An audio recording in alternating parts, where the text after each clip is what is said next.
Então, gente, agora eu vou chamar o Coronel Carlos Darós, nosso maravilhoso associado, autor do livro Bruxas da Noite.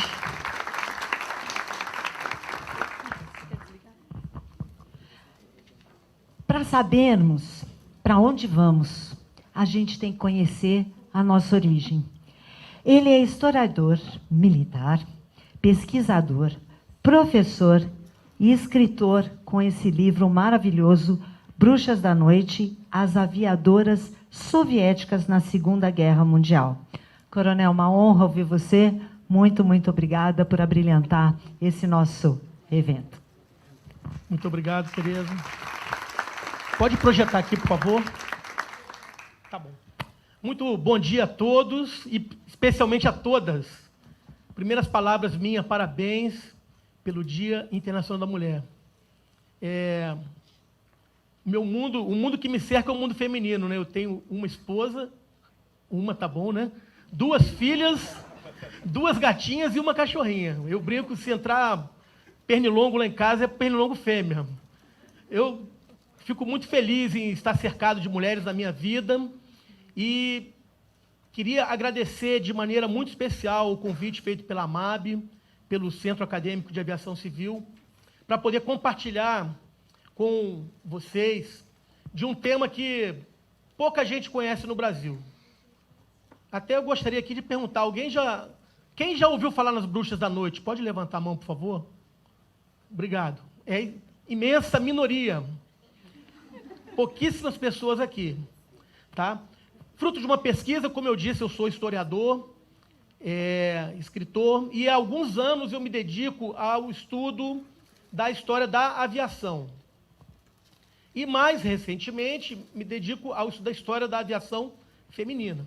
Assim, fizemos um link com a AMAB, travamos conhecimento da associação o ano passado, e hoje, para mim, é uma honra, é um orgulho muito grande poder estar aqui. O ano passado, eu trouxe esse assunto também no Dia Internacional da Mulher, na Escola Preparatória de Cadetes do Exército, aqui em Campinas, a escola onde ingressam as mulheres combatentes do Exército. E foi muito boa a aceitação ali. Mas nós vamos falar sobre as aviadoras soviéticas na Segunda Guerra Mundial, a guerra no feminino. Só vou fazer um parênteses aqui. Se a Kalina estava preocupada aqui com o passador, são 90 slides, vai ficar bem mais difícil. Mas a gente vai chegar lá. Estou vendo muitos jovens aqui. Quem é que gosta de heavy metal aí? Metal pesado. Jovens há mais tempo, que nem eu, assim, né? Jovens mesmo. Existe uma banda sueca chamada Sabaton, de heavy metal, que tem, nos últimos anos, desenvolvido uma série de composições relativas à história militar. Uma, inclusive, sobre a Força Expedicionária Brasileira, chamada Cobras Fumantes, Snake Smokes. Mas eles fizeram essa banda fez e gravou uma música para as Bruxas da Noite. E eu queria começar a nossa apresentação passando exatamente o vídeo número 1. Pode passar, por favor.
Ok, pode retornar, por favor. Bom, eu não falei aqui também, mas acho que já ficou óbvio, eu não sou aviador, mas sou apaixonado pela aviação e tenho 2 filhas que realizaram o curso de comissário, foram alunos até da Yara, professora delas, que estão na batalha de tantos aqui de tentar ingressar nesse mercado de trabalho, mas isso lá no Rio de Janeiro. Eu vou seguir esse roteiro, parece extenso, mas, na verdade, vai ser bem objetivo e a gente vai conseguir cumprir o nosso horário. Eu prometo que até 15h30 a gente termina aqui para poder almoçar, né? Brincadeira. Senão nunca mais me chamam para vir aqui. Tá? Nós vamos falar um pouquinho sobre a mulher e a guerra, sobre o início do voo na Rússia e, posteriormente, na União Soviética. Depois, o conceito das aviadoras femininas, da aviação feminina. As 2 unidades que foram criadas totalmente femininas, mas por razões diversas, elas se tornaram unidades mistas, vamos falar rapidamente sobre elas. E sim, finalmente, o item principal, o regimento que ficou totalmente feminino ao longo de toda a guerra, o regimento das Bruxas da Noite. 46 regimentos de bombardeiro. Talvez tenham visto ali o 588, vão entender depois por quê. A nomenclatura da unidade foi mudada durante a guerra, começou o 588, o regimento, e terminou 46. Finalmente, os resultados alcançados, vamos dar rosto a alguns nomes de heroínas e o legado que elas deixaram para a aviação feminina no mundo. Pode passar o próximo, por gentileza? Quando se fala de guerra, a primeira coisa que vem na cabeça, coisa de homem. Guerra, os homens se enfrentam desde sempre, as mulheres apoiam, as mulheres dão a retaguarda. Quem já ouviu aquela música do Chico Buarque, Mulheres de Atenas? Na letra diz assim, olha, elas ficam nas suas casas, cuidando, preparando, esperando os seus maridos voltarem da guerra. Mas, estudando a história, por isso é tão bom conhecer a história, nós vemos que não é exatamente assim. Desde a antiguidade, a mulher está inserida no combate, no embate, no enfrentamento bélico. E nós vemos que na antiguidade isso ocorre tanto no mito quanto na realidade. Mitologicamente, nós destacamos aqui, por exemplo, Atena, aquela imagem ali, deixa eu me orientar aqui, a nossa esquerda, deusa grega da sabedoria e da guerra. E Roma, posteriormente, Belona, também deusa romana da guerra, e a lenda das Amazonas. Todos conhecem uma tribo de mulheres guerreiras mítica. O próximo, por favor. Mas não foi só na mitologia, na vida real, também na antiguidade, nós já encontramos líderes militares femininas, com bastante destaque. Na leitura da Bíblia, por exemplo, no livro de Juízes, nós vemos Débora, foi uma das que julgou Israel, um período anterior ao período dos reis, que liderou uma campanha vitoriosa contra Kadesh, no Egito. Bodica, também uma líder tribal dos celtas, que no século I, depois de Cristo, ela levantou os ictos contra Roma na Bretanha. Pagou com a vida a repressão do Império Romano, mas foi uma líder militar que conseguiu enfrentar a maior máquina de guerra da época. O próximo, por gentileza. E vemos a Idade Média, avançando um pouquinho na história, né? Vamos ver aqui 2 exemplos, um de uma líder militar, que é a Matilde de Canossa, marquesa da Toscana. Ela defendeu o Papa Gregório VIII e ela comandou a principal força militar da Europa durante mais de 40 anos. E vamos ver também, já na Idade Média, aqui já no Oriente, um movimento que vai ser percebido até, inclusive, o século XX, quando mulheres lutam ocultando o seu gênero, disfarçada como se fossem homens, no campo de batalha, por razões diversas. Defesa do seu território, defesa da pátria, sentimento de aventura, tomando o lugar dos seus maridos que haviam morrido. E nós destacamos aqui a Qala bint al-Azwar, pronúncia que é árabe perfeita, né? Ela serviu ao califado islâmico, lutou disfarçada de homem, comandou um exército na batalha de Yarmouk. Então vejam, já naquela época, líderes militares femininas. O próximo, por favor. E a maior expressão da mulher guerreira, ela vem da Idade Média. Joana d'Arc, Jeanne d'Arc. uma jovem analfabeta camponesa de 17 anos de idade, que tem uma visão dos céus, tem uma experiência ali, e ela consegue convencer a liderança francesa a dar-lhe o comando de um exército durante a Guerra dos 100 Anos. E ela, efetivamente, em pouco mais de um ano de carreira militar, ela teve essa experiência com 17 anos e meio e morreu queimada na fogueira aos 19, ela conseguiu uma série de vitórias militares. Interessante aqui, cortou embaixo, mas tem uma citação da Joana d'Arc que é um exemplo para todos aqueles que encaram desafios, como já foi falado aqui pelo nosso professor e pela comandante, né? Quando, nas vésperas do cerco de Orleans, com um exército muito menor do que o exército inglês, ela vem e fala, ó, não estou com medo, eu nasci para isso. Ela sabia que aquele momento era o momento dela. E ela tem essa carreira muito breve, mas brilhante na história militar. O próximo, por gentileza.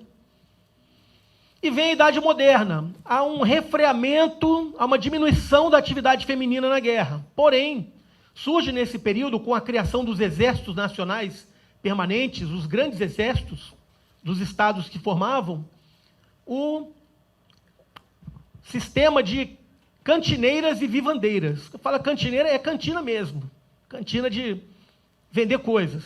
Elas acompanhavam os exércitos, prestando o apoio, vamos dizer assim, logístico, costurando o fardamento, cuidando dos feridos, fazendo comida, alimentação. Muitas eram casadas com soldados, outras até se prostituíam nessa atividade, mas fato é que muitas dessas vivandeiras e cantineiras também ocultam seu gênero, se passam por homens e vão combater, vão lutar em muitos combates. O próximo.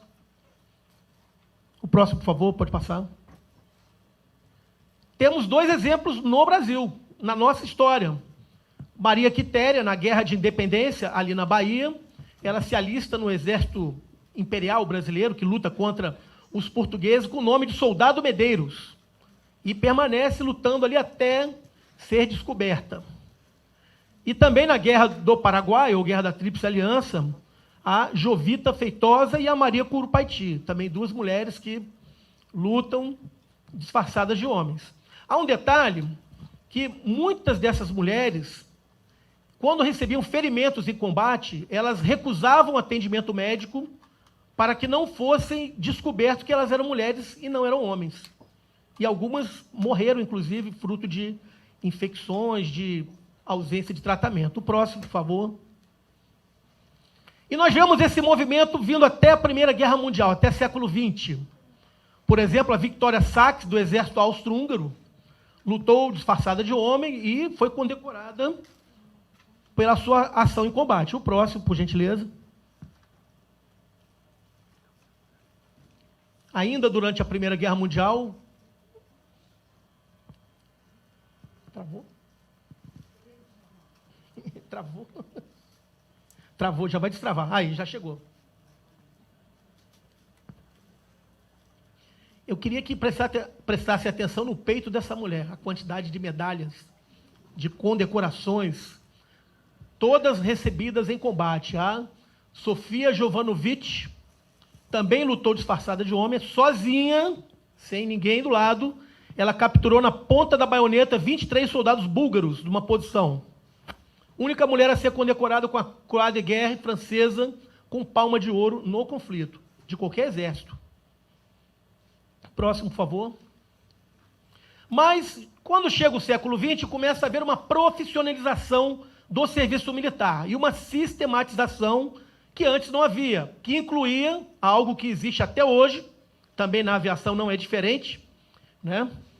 Na aviação é até mais rigoroso, né? O nosso CMA, incluía a inspeção de saúde, aonde quem já entrou numa instituição militar sabe que a primeira coisa que se faz numa inspeção de saúde, leva lá os candidatos, as candidatas para um canto, tira toda a roupa, o médico faz o exame completo.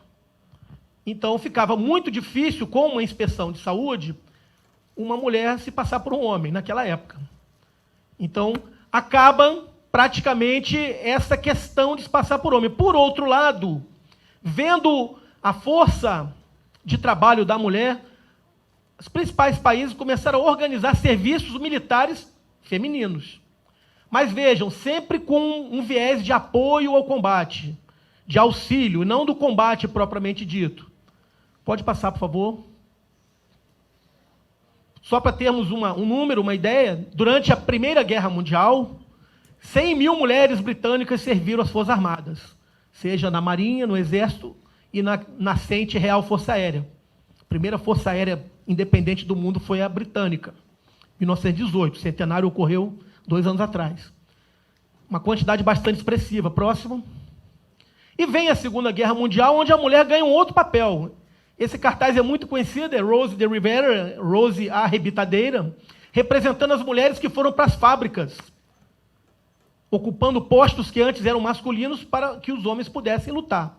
Então aqui está o cartaz de propaganda, muito famoso, dos Estados Unidos, usado até pelos movimentos feministas até hoje, mas aqui está uma Rose verdadeira, né, da capa da revista Time, trabalhando ali na produção de armamento para apoiar o esforço de guerra. Próximo, por favor. E também na Segunda Guerra Mundial, agora já, o conflito que nós vamos tratar, quase todos os países usaram mulheres nas suas forças militares. Lembrando que quase todos no apoio. A Alemanha, por exemplo, utilizou no Exército, Marinha, Força Aérea, SS, na guarda de campos de prisioneiros, campos de extermínio, inclusive, e algumas foram condenadas à morte por crime de guerra após o conflito. A próxima. A Inglaterra criou algumas... Opa, coisa boa. Ganhei aqui um passador, que maravilha, muito obrigado. Agora tem que aprender a usar. Consegui. Só fazer um teste. Funciona. Que bom. A Inglaterra criou o ATS, né, o Serviço Territorial Auxiliar, que tinha, inclusive, mulheres atuando nas baterias antiaéreas durante a Batalha da Inglaterra. Uma delas, muito conhecida, foi a Lady Mary Soames Churchill, filha do primeiro-ministro Winston Churchill. Outra muito conhecida do ATS, mecânico e motorista de viatura. Alguém se habilita a identificar essa jovem aí?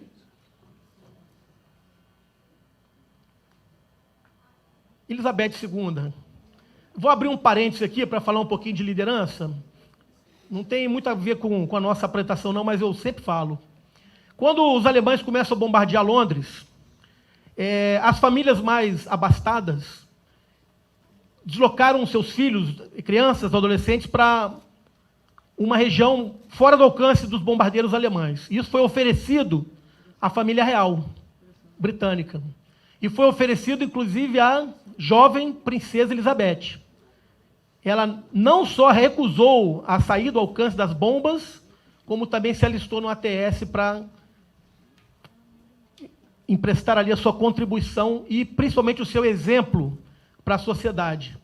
É o que às vezes falta por aí, mas isso aqui é um exemplo muito, muito vivo. Está vivo até hoje, né? Reinando na Inglaterra.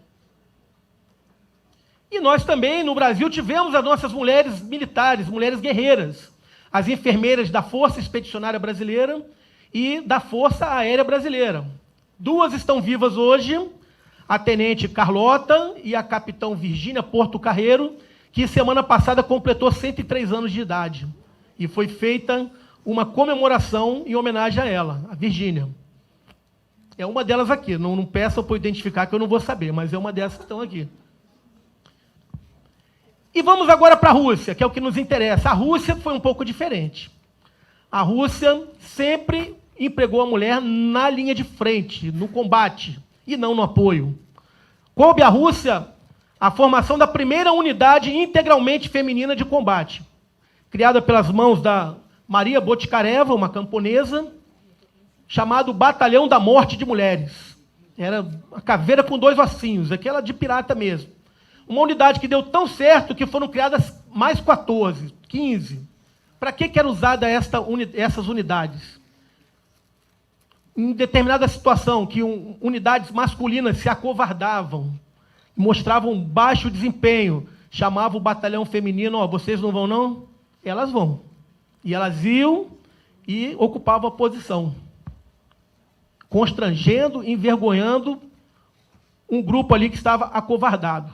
Foi bastante utilizado na Primeira Guerra Mundial e na Guerra Civil Russa da década de 20.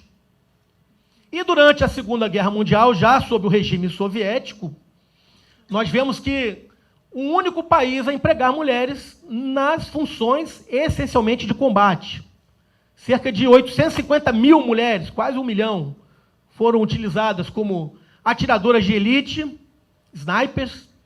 O mais célebre foi a Ludmila Pavlichenko, que matou sozinha 307 alemães, quase todos com tiro na cabeça. Comandante de carro de combate, comandante de pelotão, enfermeiras, médicas, artilheiras e também aviadoras, que é o nosso tema.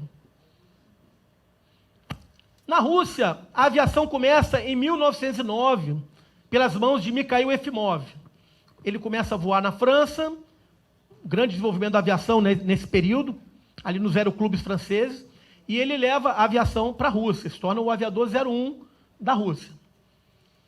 Vem a Primeira Guerra Mundial, o Império Russo, antes de ser derrubado pela Revolução de 17, ele monta um grande serviço aéreo com mais de 1.600 aeronaves, de tudo quanto é tipo, aeronave nova, velha, obsoleta, importada, e cria algumas maravilhas da engenharia aeronáutica, como o Ilha Muromets, o ouriço voador, um quadrimotor imenso, pesado, lento, mas que dos 25 produzidos, só um foi perdido em combate. E a Rússia teve a primazia também de ter a primeira aviadora militar do mundo na história, que foi a princesa Eugênia Chakovalskaya, prima do czar Nicolau, quando ela consegue se alistar em 1914. Obviamente, depois de Lídia Zvereva se tornar, alguns anos antes, a primeira aviadora brevetada na Rússia, aos 21 anos de idade, muito jovem. Durante o período entre guerras, acontece um movimento muito interessante na União Soviética. Queria a liderança soviética desenvolver o país, tirá-lo de uma situação agrária para uma situação mais moderna e industrializada. E um dos vetores que foi visualizado foi exatamente a aviação. Então, algumas instituições começaram a desenvolver a aviação. Duas delas, a Ozoviakin, significa Sociedade para a Promoção da Indústria Química e Aeronáutica. A outra, o Komsomol, a União da Juventude do Partido Comunista. Começaram a ministrar aulas, e instruções para jovens e adolescentes, meninos e meninas, e uma série de atividades: tiro, paraquedismo, modelismo, voo à vela, planadores e voo a motor. Só para ter uma ideia, a Ozoviakin, ela tinha 13 milhões de alunos na década de 30. E foi exatamente essa massa de adolescentes, de jovens, que quando vai estourar a Segunda Guerra Mundial, vão se tornar as bruxas da noite, como nós vamos ver um pouquinho mais à frente. Houve um evento muito importante em 1938. Dentro desse processo de desenvolver a aviação, num processo até parecido com o que ocorreu no Brasil com o Correio Aéreo Nacional, o Correio Aéreo Militar, de interiorizar lugares na Rússia por meio da aviação, foi feito um voo onde se quebrou um recorde do voo feminino de maior distância. Quando duas oficiais do exército russo e uma civil, avancei aqui, fizeram um voo de Moscou até o Oceano Pacífico, 5.908 quilômetros, em 26 horas e meia de voo, batendo um recorde mundial. Esse voo teve uma peculiaridade. Esta jovem oficial, tenente Marina Raskova, era a navegadora da aeronave. Ela ocupava uma bolha de plexiglass aqui, de vidro, que ficava no nariz da aeronave. Quando a aeronave está chegando mais ou menos aqui, dá uma pane hidráulica, não se consegue baixar o trem de pouso, também a aeronave desorientou, e eu tenho que fazer um pouso de ventre, não é isso? Ventre, de barriga, né? Fala, povo de barriga, os aviadores aqui vão me bater aqui. Um pouso sem trem de pouso num terreno ignorado. Certamente ela, aqui na proa do avião, ela ia morrer. Então a comandante, a Valentina Grisodubova, falou para ela pelo rádio: Marina, você vai morrer. Mas você pode saltar de paraquedas? Está em condições? Ela: posso.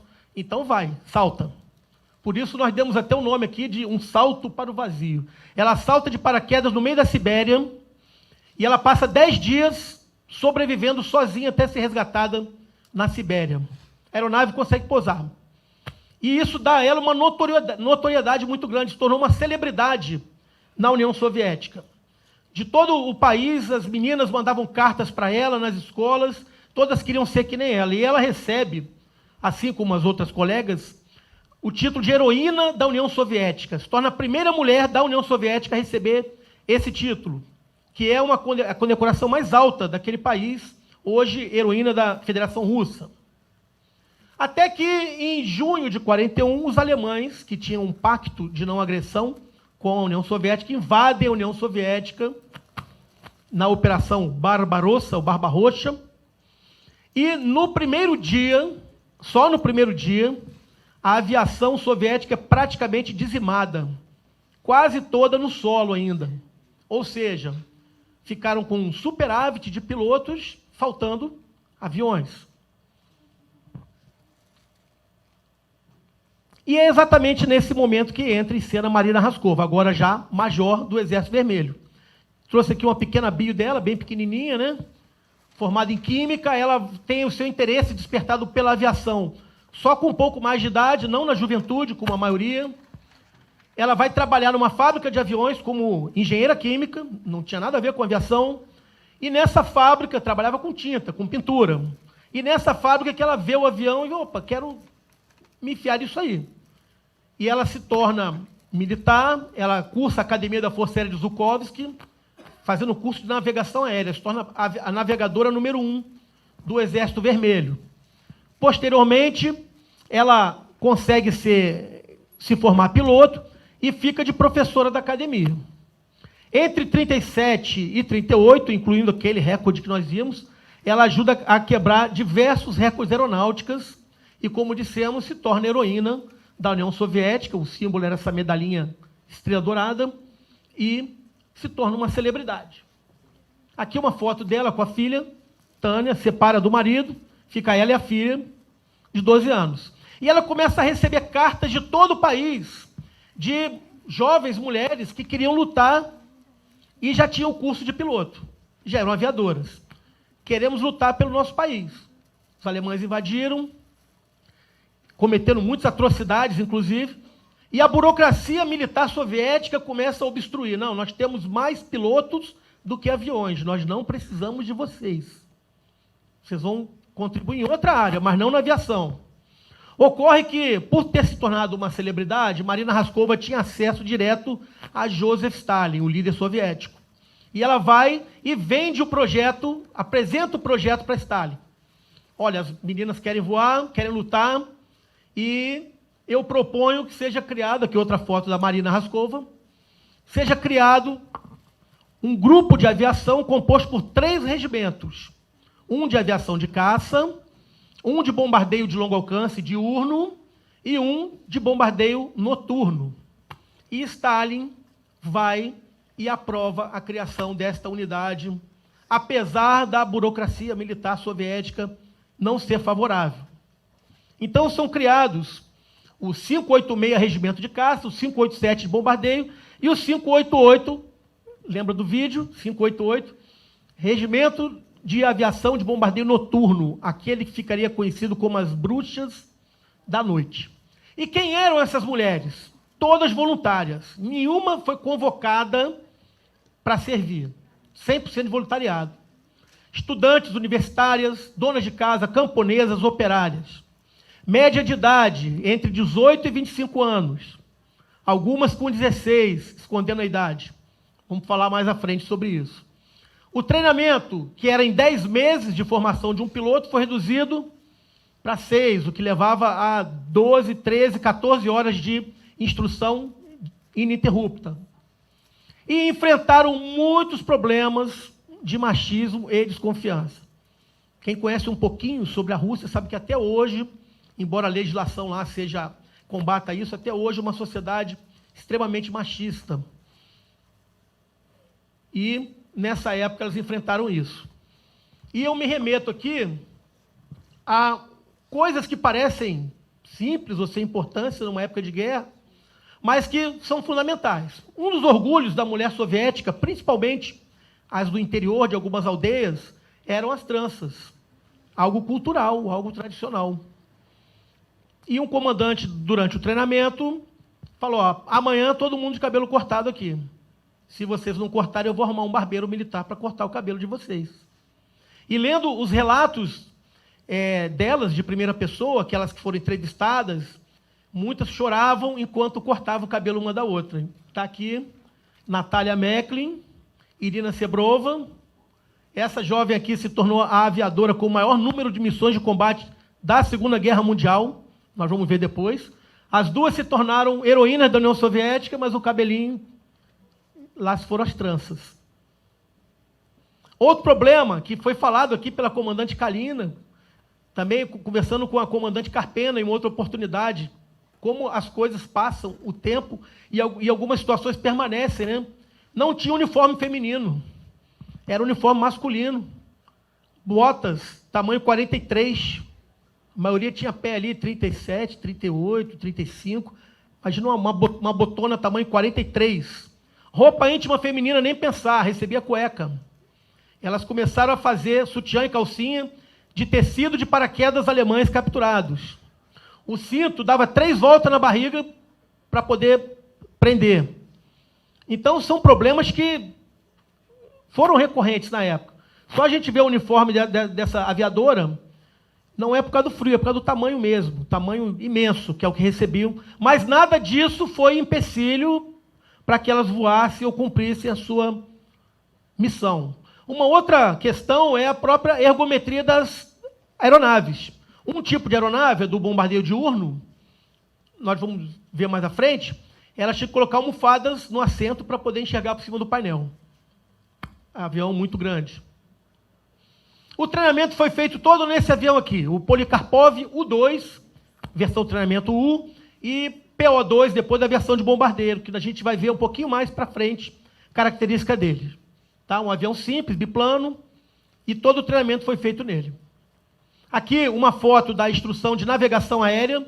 Observem a sala de aula, bastante moderna, com ar-condicionado, PowerPoint, no chão mesmo. 14 horas, 15 horas por dia de instrução. As que tinham mais escolaridade foram formadas navegadoras, que na época não tinha GPS, obviamente, era tudo no cálculo, é ângulo, é escala, é régua, é azimuth, é transferidor, é esquadro, aquela coisa que os mais antigos sabem bem do que estamos falando. Então, aquelas que tinham mais escolaridade se tornaram navegadoras. Todas as navegadoras se formaram pilotas também.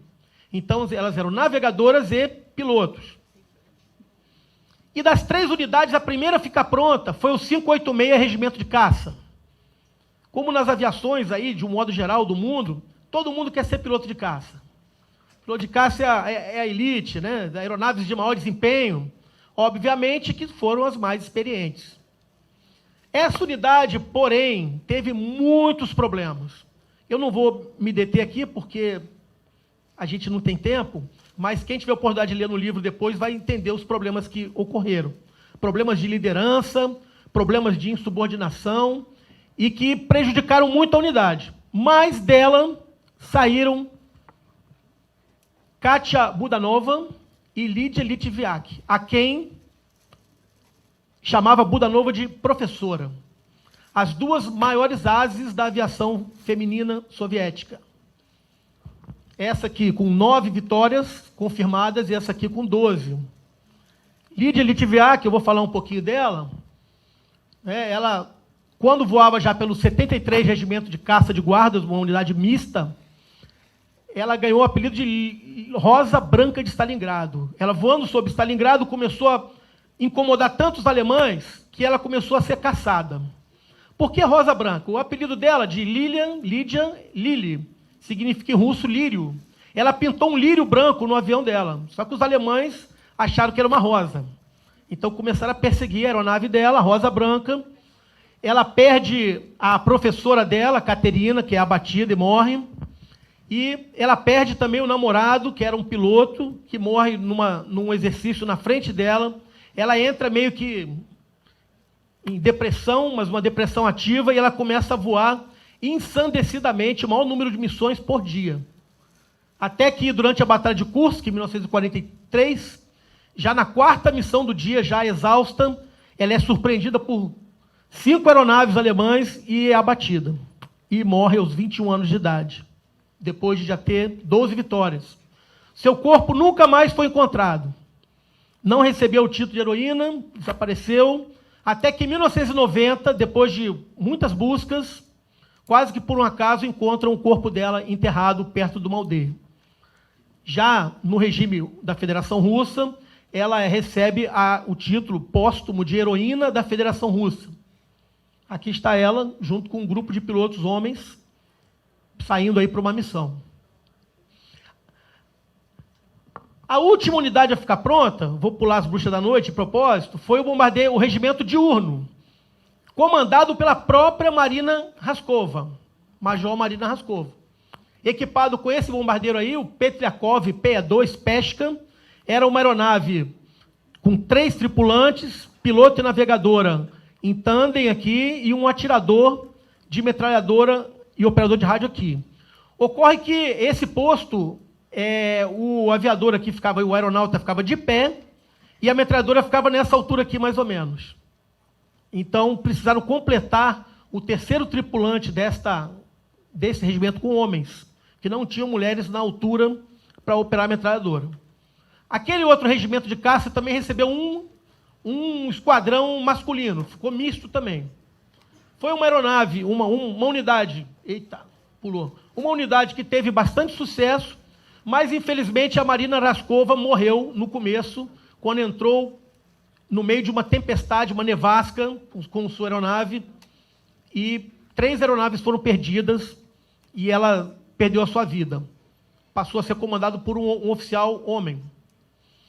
Alguns casos de bravura incríveis aqui nesse regimento. Por exemplo, da tenente Lyuba Gubina, que teve a sua aeronave abatida por fogo antiaéreo, o avião pegou fogo, a sua navegadora desmaiou, perdeu os sentidos, o atirador de metralhadora saltou de paraquedas, o paraquedas ficou preso na metralhadora, e a Lyuba Gubina, ela continuou em voo, o avião em chamas, ela com o seu traje de voo pegando fogo também, ela conseguiu manobrar a aeronave para livrar o paraquedas do atirador, conseguiu acordar a navegadora, fazer ela saltar de paraquedas, mas a aeronave já não tinha mais altitude e ela caiu com o avião. Então, atos assim de desprendimento e de entregar a sua vida pelos companheiros. E, finalmente, o mais importante para nós, o 588, ou 46 Regimento de Bombardeiros de Guardas, as Bruxas da Noite. Foi a 2ª unidade a ficar pronta e ninguém queria voar nessa unidade. Por quê? Porque o avião que elas iriam usar era o mesmo avião do treinamento, um biplano, lentinho, obsoleto, fraco, o PO-2. Mas foi exatamente essa a unidade mais bem-sucedida. E a unidade que foi integralmente feminina, desde a sua comandante até aquelas que faziam o abastecimento das aeronaves, só de mulheres. Uma unidade que teve ali o maior número de heroínas da União Soviética. Aqui, por exemplo, Rufina Gacheva, heroína da União Soviética, e Natalia Meklin, heroína da União Soviética. Para comandar uma unidade noturna, nada melhor do que pegar uma piloto de linha aérea que voava à noite. Então, a Major Yevdoka Berchanskaya era a piloto mulher com o maior número de horas de voo noturna na União Soviética. Nada mais coerente do que pegá-la para comandar a unidade. Ela, ao longo da guerra, foi reconhecida como um dos 12 melhores comandantes de regimento de aviação da União Soviética. Aqui a chefe de gabinete, chefe de Estado-Maior, trouxe aqui pela idade dela, né? Irina Rakoboskaya, uma física, estudante de física. Depois da guerra, ela retoma sua carreira acadêmica, se torna uma das maiores cientistas do programa espacial soviético. Tinha 23 anos de idade, ela era chefe de Estado-Maior do regimento de combate. Quem tem 23 aí, pensa no tamanho da responsabilidade que é você ser chefe de Estado-Maior de um regimento inteiro na guerra. E a aeronave, vamos falar um pouquinho dela, o PO-2, Polikarpov, projeto da década de 20 para fumigação de plantações, era um aviãozinho agrícola, velocidade baixíssima, um motor com 125 HP, qualquer motocicleta aí hoje faz mais do que isso aí. Nenhuma proteção blindada, zero, era avião de lona, de tela ainda, reduzida autonomia, vulnerável, tudo de ruim. Só que tinha duas coisas de boa nele. Como todo planador biplano, como todo biplano, uma excelente capacidade de manobra e de planeio, e um segundo aspecto fundamental, era o avião produzido em maior quantidade em qualquer país. Tinha PO2 a rodo. E ele foi usado em várias missões, ambulância, correio aéreo, comunicações, e a versão LNB era de bombardeio. Levava 4 bombinhas, bombardeava e voltava. E as bruxas da noite, até receberam esse nome por isso, desenvolveram uma tática única e extremamente arriscada. Elas decolavam elementos de 2 aeronaves, um espaçamento de 3 a 5 minutos entre uma e outra.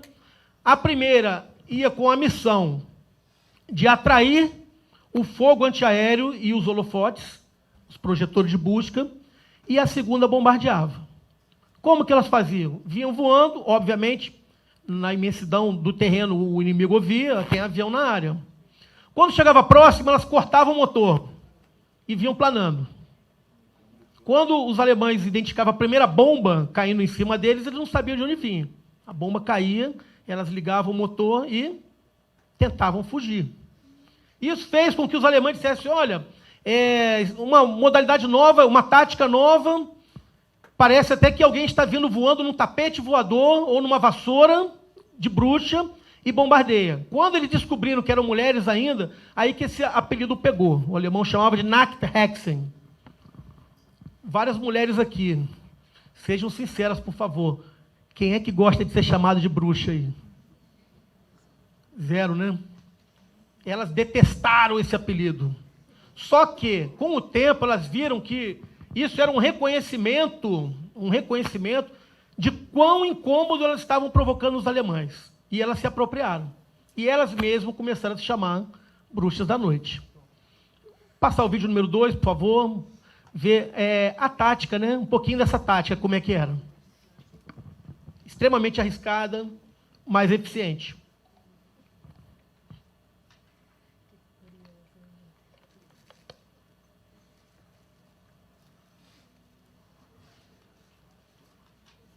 O vídeo 2, por favor. O vídeo número 2.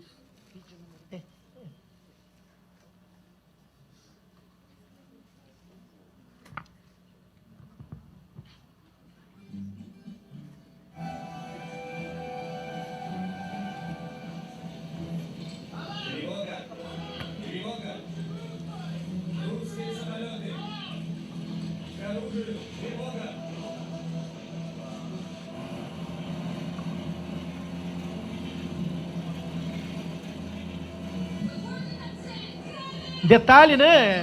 Cabine aberta, vento na face, neve, tudo que tem direito.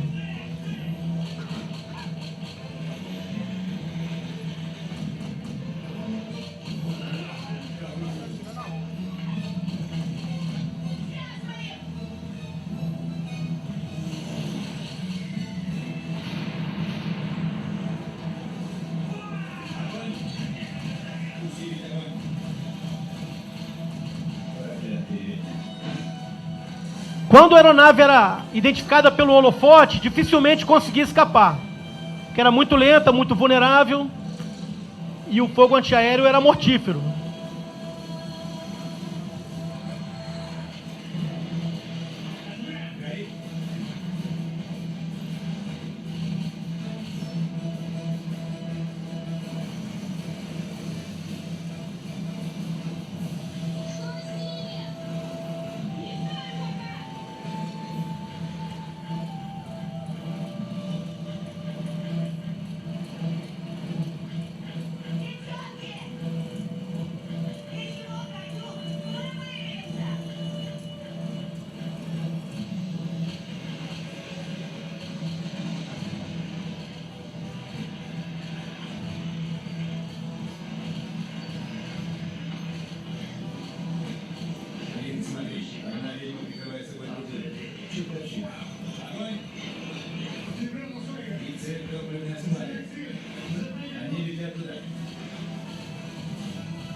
Ok, pode retornar, por favor.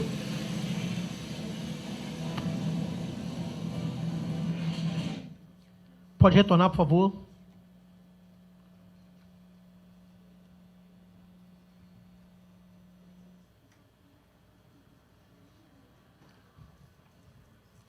Bom, a primeira heroína da União Soviética da unidade foi a Duzia Nozal. Duzia Nozal foi abatida na sua 215ª missão de combate pelo fogo antiaéreo.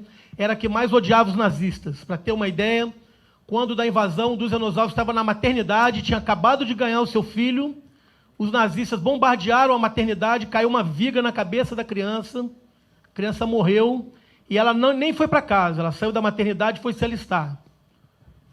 E foi a primeira heroína, exatamente essa que está aqui. As missões eram realizadas sem paraquedas, um avião muito leve, muito pouca capacidade de transporte, até que morreram sobre a Polônia a Tatiana Makarova e a Vera Belik, duas também heroínas da União Soviética. Quando seu avião incendiou, elas não tiveram ferimentos. Se tivessem paraquedas, poderiam ter saltado, mas morreram queimadas. A partir daí, começaram a diminuir a quantidade de bombas e levar paraquedas. O que não era sinônimo de sobrevivência. A Olga Sanfirova, por exemplo, saltou de paraquedas, caiu em cima de um campo minado e morreu na mina. Realmente foi um dia dela.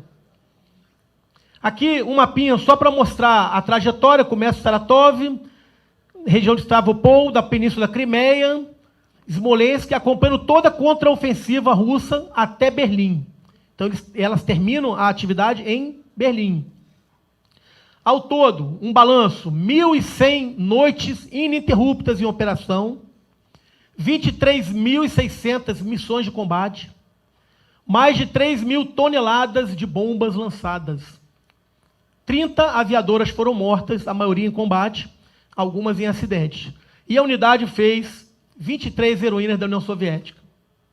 Só para ter uma ideia, a Força Aérea dos Estados Unidos, o Comando de Bombardeiros, quando se completava 25 missões, geralmente as tripulações eram levadas de volta para treinarem novas tripulações. O mesmo ocorria com a Força Aérea Britânica, dependendo do teatro de operações, 25 ou 30. A Força Aérea Brasileira, que não teve substituição, o piloto que fez mais missões fez 101 missões de combate. Foi o tenente Alberto Martins Torres, em média, 40. A média das Bruxas à Noite foi de 850 missões de combate, média. Nós vamos ver, Irina Sebrova fez 1.004. Aqui, eu botei essa foto só para que nós possamos identificar a tensão no rosto, o desgaste de noite sem dormir, de cansaço, de medo. A primeira coisa que acontecia com elas era parar o ciclo menstrual, fruto da tensão nervosa. Muitas não puderam gerar filhos após a guerra. Outras, depois se casaram, só conseguiram engravidar depois de muito tempo e muito tratamento. A fadiga era constante e o medo idem. Mas também não foi empecilho para elas, não. Aqui só um comparativo muito breve. Aquele regimento de caça que teve problema, 0 heroínas da União Soviética. O de bombardeiro diurno, 5. Unidades mistas, 5. E o Bruxas à Noite, 23 heroínas da União Soviética. Vejam como foi bem sucedida essa unidade. Essa foto histórica com 10 Bruxas à Noite, com exceção dessa mais alta, que era a comandante, que não se tornou heroína da União Soviética, todas as outras se tornaram heroínas da União Soviética. Aqui alguns rostos, né? Natália Meklin, 980, Irina Sebrova, 1.004 missões de combate, que fez mais missões na Segunda Guerra Mundial inteira. Tatiana Makarova, que morreu queimada na Polônia, 628. Evdokia Pasko, 790. Marina Chechneva, 980. Polina Gelman, baixinha, conversava aqui antes, precisou se alistar 3 vezes para ser admitida porque não tinha altura. Né? Um drama, muitas vezes, na aviação, né? Principalmente as comissárias. Ah, não tem altura, ela não tinha altura também. Primeira vez, recusada. Segunda vez, recusada. Terceira vez, foi aceita. 860 missões de combate, heroína da União Soviética. Lina Ulyanenko, 915 missões de combate. Interessante uma fala de da Major Serafima Taranenko, subcomandante, quando ela diz assim: voar em uma missão de combate não é uma viagem sob o luar. Voava à noite, né? Sempre. Todo ataque, todo bombardeio é uma dança com a morte. Um dos livros que eu usei como fonte, o nome do livro é exatamente esse. Uma dança com a morte. Era a realidade delas durante aquelas 1.100 noites ininterruptas. Uma experiência muito bem sucedida, mas que depois não veio a se repetir. Unidade 100% feminina. Poucas permaneceram nas Forças Armadas Soviéticas, mas as permaneceram em funções fora da aviação. Foram desmobilizadas no pós-guerra, há um hiato, porém a semente estava lançada. E nós vamos ver que em 1974, a Marinha dos Estados Unidos, ela forma a primeira turma de aviadoras navais, pilotando helicóptero. Em 88, Portugal forma sua primeira aviadora militar, a Tenente Paula Costa, hoje coronel da Força Aérea Portuguesa. Em 1990, a primeira aviadora operacional da Real Força Aérea, pilotando o CH-34 Chinook, a Julie Gibson. Essa foto muito interessante que mostra a aviação feminina civil e militar na Inglaterra. A comandante Barbara Harms, aqui ainda copiloto, né, primeira piloto de Concorde, e a tenente Jo Salter, primeira piloto de Panavia Tornado da Força Aérea Real.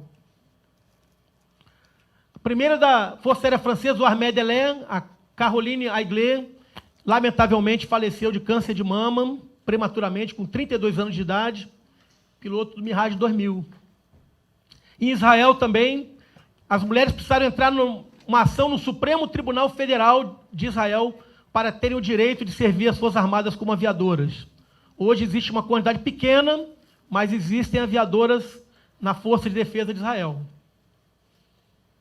Line Bond, primeira da Dinamarca, F-16. Aqui do nosso lado, a Débora Pontecorvo, primeira aviadora militar da Argentina. Não só pilotos, mas pessoal de apoio também. Né? Aqui uma tripulação de solo 100% feminina durante a Guerra do Afeganistão, da Força Aérea dos Estados Unidos. Né? Soldado Renata Cantwell, sargento Tamara Ron e especialista Alexandra Hope, fazendo a manutenção e mantendo aquele F-15 Eagle em condições de voar em combate. Esquadrão de Demonstração Aérea Bahia, da Força Aérea Chinesa, está em atividade. Aqui da Força Aérea dos Estados Unidos, 2014, também no Esquadrão Thunderbirds, a Esquadrilha da Fumaça deles, né, a Nicole Malachowski, aqui era major, hoje já é coronel, tenente-coronel, melhor dizendo, foi a primeira mulher desse esquadrão. Tenente da Marinha, Caroline Johnson, primeira mulher a bombardear a força do Estado Islâmico. Isso é empoderamento. Está na reserva hoje já. Tailândia, primeiras aviadoras da Real Força Aérea, 2016. Vejam os anos, 2016, já bem para cá, né? Também na Índia, Avani Chaturvedi, primeira piloto de MiG-21. No Japão, a Misa Matsushima, também a primeira de F-15. Bahrein, no Emirado, Sheikh Aisha bint Rashid Al Khalifa, primeira piloto militar também dos Emirados. Na Polônia, em 2018, também a Katarzyna Tomiak Siemianovic, qualificada no MiG-29. Tem vídeos interessantíssimos dela no YouTube, inclusive depoimentos dela em inglês, com legendado, bem interessante. E Brasil, né, a primeira turma de aviadoras femininas na AFA, matriculada em 2003. Essa jovem tenente aqui, hoje é a Major Carla, pilota de um dos aviões presidenciais do Brasil. Eu confesso que eu tentei trazer ela aqui, mas não consegui, porque ela está em escala. Mas quem sabe para os próximos, né? Tenente Vitória Bernal, primeira mulher piloto de helicóptero de ataque do mundo, Força Aérea, pilotando o Sabre AH-2. Aqui uma tripulação de Black Hawk, integralmente feminina, Esquadrão Pantera, lá de Santa Maria. E agora vejam as datas. Vamos entrar em 2019 e 2020, a aviação militar feminina bombando aí pelo mundo, né? O primeiro flyover totalmente feminino nos Estados Unidos. O que é o flyover? É uma homenagem que as Forças Armadas dos Estados Unidos fazem aos seus aviadores no momento do sepultamento. Uma daquelas aviadoras da primeira turma da Marinha, a capitão Rosemary Mariner, faleceu vítima de câncer no ano passado, e foi feito o flyover, que é um sobrevoo, no qual o líder, quando passa sobre o cemitério, ele abandona a formação e vai em direção ao céu, simbolizando que está indo para o céu ali o piloto. Então, fizeram um flyover integralmente feminino, com várias aviadoras por experiência em combate. Só uma curiosidade, esta jovem tenente aqui é mãe de gêmeos. Curiosidadezinha, né? 2019 ainda, a primeira mulher a se qualificar como piloto da Força Aérea da Suíça, a Fanny Chollet. Lá no meu estado, Rio de Janeiro, ano passado também, a Major Raquel Lopes tornou a primeira comandante operacional de helicóptero do Corpo de Bombeiros. A missão dela é transportar órgãos para transplante e resgate nas praias também. Agora, junho de 2019, aqui em São Paulo, a Tenente Maiara se tornou a primeira comandante operacional do grupamento Águia, não a primeira piloto, mas a primeira comandante. E nós temos no Brasil já, quase ninguém sabe isso também, uma comandante de unidade aérea militar, que é a Major Daniela Lopes, que comanda o Batalhão de Operações Aéreas do Corpo de Bombeiros de Minas Gerais. O vídeo número 3, por gentileza.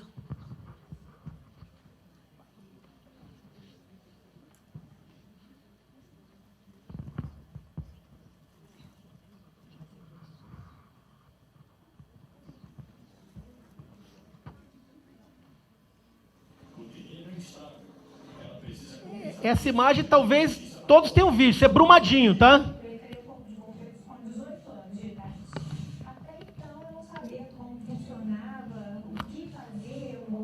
Um ano atrás, tragédia de Brumadinho. Foi uma decisão acertada. A habilidade dela impressiona o comandante Hamilton, piloto do helicóptero da Record TV. Eu nunca vi um salvamento como esse, num local tão difícil como esse. Apesar de várias tentativas, Piloto experiente, igual o comandante Hamilton falando isso, né? Eu nunca vi um salvamento como esse. desesperador. Para quem não acompanhou essa moça aí, a vítima, tem 16 anos de idade, tinha na época, e ela estava com a fratura de bacia. Então a dificuldade de tirar da lama, tendo em vista a dor que ela estava sentindo da bacia fraturada. Sobreviveu e até hoje está na fisioterapia. A vítima, né? Trazendo feridos para cá, o helicóptero pilotado pela Major acaba de pousar na pista do lugar do Batalhão de Operações Aéreas dos Bombeiros. Quais foram as dificuldades enfrentadas para o salvamento aí da vítima? Ali é um local muito complicado de trabalhar, porque por terra, por agressão, é difícil. O militar desembarcou para pegar a vítima e ele afundou com a lama mais ou menos até a cintura. Então, a dificuldade é estabilizar a aeronave numa posição bem precisa, próximo, porque estava difícil de acessá-la, de imobilizar, mais difícil ainda, e tinha que retirar ela rápido, porque estava correndo risco de morte. Então, é como equilibrar uma vassoura na ponta dos dedos, tem que ter muita perícia e treinamento para conseguir precisão daquilo.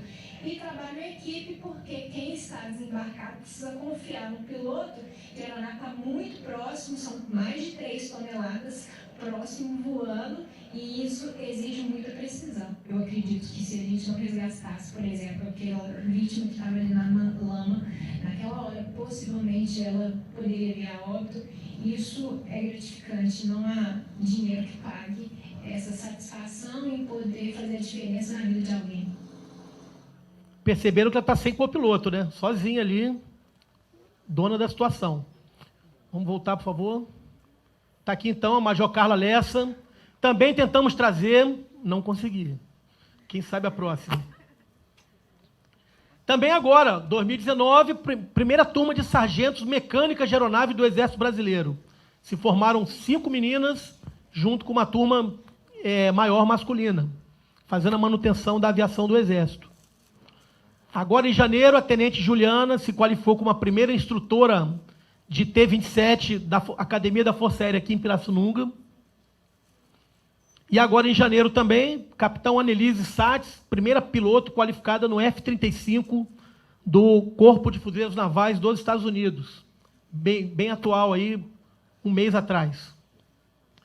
E também a princesa Salma bint Abdullah, qualificada como primeira piloto de caça da Força Aérea Real da Jordânia. Então, as coisas estão acontecendo por aí, né? Os espaços estão sendo conquistados. Mas e na Rússia? Acabou lá em 45. Naquela época foram cartas, agora foram e-mails. Então, no ano de 2016, uma chuva de e-mails caiu no Ministério da Defesa da Rússia, quando as meninas pleitearam matrícula na Academia da Força Aérea. Foi aprovado, foi feita uma seleção e existe já uma turma de 15 bruxinhas da noite novas estudando na Academia de Krasnodar, a mesma na qual Marina Raskova se formou. E por que não dizer que de todo esse legado militar, tem um legado civil aqui também. Eu combinei com o comandante Kalina, para eu não entrar muito na aviação civil, para a gente não falar as mesmas coisas, e o tempo é curto. Mas aqui, com a figura de Teresa de Marzo, eu queria pedir uma salva de palmas para as aviadoras que estão aqui, que são legado também das bruxas da noite.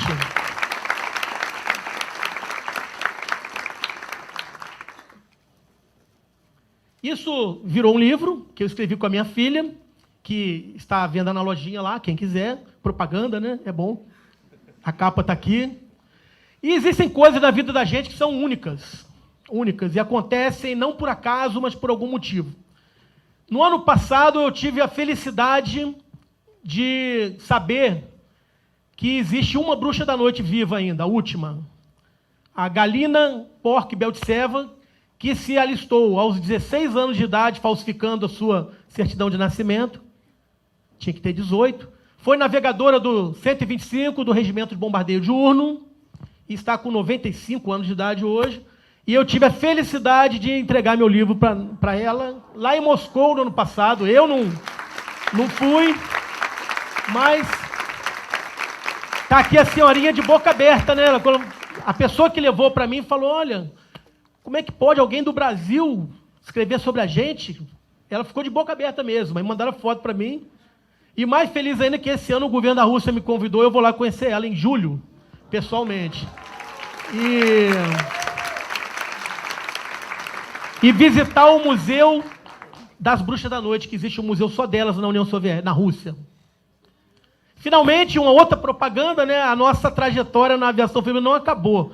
Esse livro eu estou escrevendo com a minha esposa, em parceria, já está pronto. Já está pronto.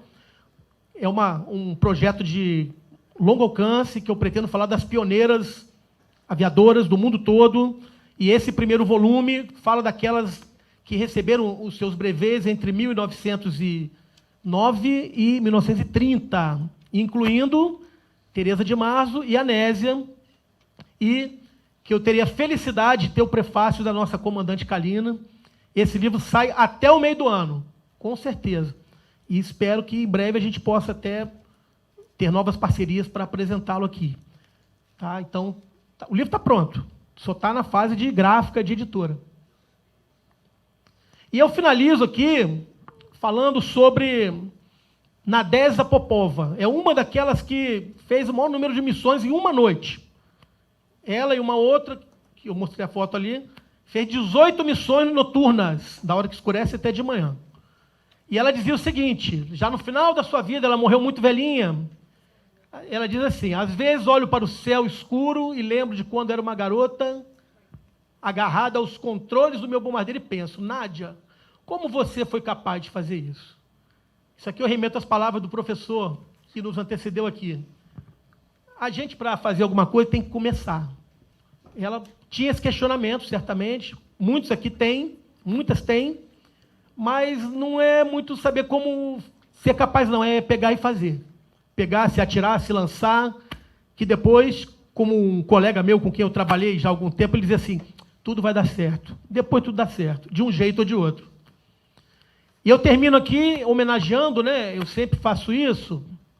Essa apresentação, vou passar aqui para poder ler, que ali estou sem óculos aqui, fica difícil, né? Em memória de Lídia Vladimirovna Litviak, a Rosa Branca de Stalingrado, maior ás da aviação feminina soviética, morta em combate aos 21 anos de idade, defendendo sua pátria durante a Batalha de Kursk. e só tenho que agradecer pela atenção, pela oportunidade, pelo convite. Muito grato mesmo. Espero que tenha contribuído para, pelo menos, aguçar assim, a curiosidade, querer estudar um pouquinho mais sobre isso. Termino com a imagem de Natasha Mecklin, heroína da União Soviética. Meus contatos estão aqui, e-mail, Face, eu trabalho muito com Face, eu tenho uma fanpage do livro no Face. Quem quiser procurar, Bruxas à Noite, as Aviadoras Soviéticas. Tem bastante material lá. E eu também tenho, aí foi uma voada que eu dei, eu tenho um grupo de Face chamado Aviação Feminina. É a concorrência contra a MAB aqui no Face. Não, nós somos parceiros. Então, eu estou sempre postando tudo que sai de aviação feminina, da mulher na aviação, eu jogo ali, para que a gente possa divulgar cada vez mais. É um grupo que tem muito pouca gente, mas estamos procurando atrair mais pessoas aí para agregar. Muito obrigado.